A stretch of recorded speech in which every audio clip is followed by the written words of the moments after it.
Thousands of neighbors in the Oakland Hills are worried they could lose their homes or even their lives if something isn't done about overhead power lines. While PG&E is putting thousands of miles of lines underground in high fire risk areas, the community of Montclair is not included. KTVU's Brooks Jerose joins us now live with what neighbors are demanding. Brooks.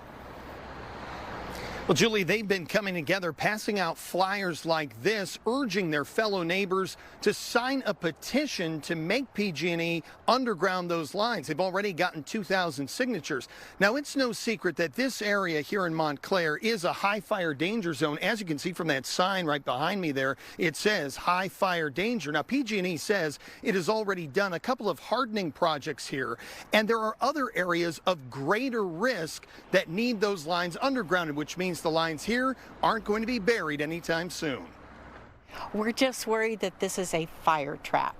Up in the Oakland Hills, power lines crisscross Montclair. Neighbors who grew up here now fear another firestorm like the one from 1991. PG&E will either cause it or be the reason that we don't get out. So they've started a petition with more than 2,000 signatures urging PG&E to bury the lines underground now. We think it's the right thing to do to bring these lines down in a neighborhood like this. That is so risky. PG&E announced a plan 2 years ago to put 10,000 miles of its lines underground. The utility aims to have 2,300 miles completed by 2026, but Montclair didn't make the list. PG&E is aware that this is a huge issue. That's why they turn our power off so often. CAL FIRE considers the East Bay Hills a very high fire severity zone, but PG&E says there are higher risks that need immediate attention. So we look for that, and then we do the risk modeling and kind of just see where it eliminates, the most risk. To reduce 99% of the risk from power lines is to put them underground. Joe DeVries is Oakland's chief resilience officer. He says PG&E's risk modeling doesn't take into account Montclair's population density or its narrow streets. They're looking at the risk of starting a fire. We have to look at the risk of if a fire happens, what next? How do we get people out? How do we get emergency responders in? And so for us, we have to look at the whole thing, not just what started it.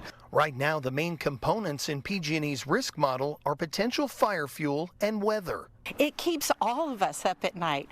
When we have warm winds and the weather is really hot, we are worried every single day. PG&E says it's updating how it determines where lines should be buried next to include emergency crews getting in and residents getting out. We'll be continue to look at the risk modeling and see where communities fit in.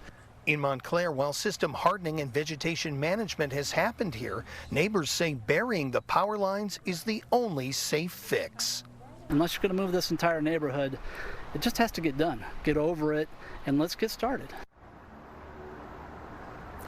Now, by the end of the year, PG&E has to submit its 10-year undergrounding plan. It's not yet known if Montclair will be included.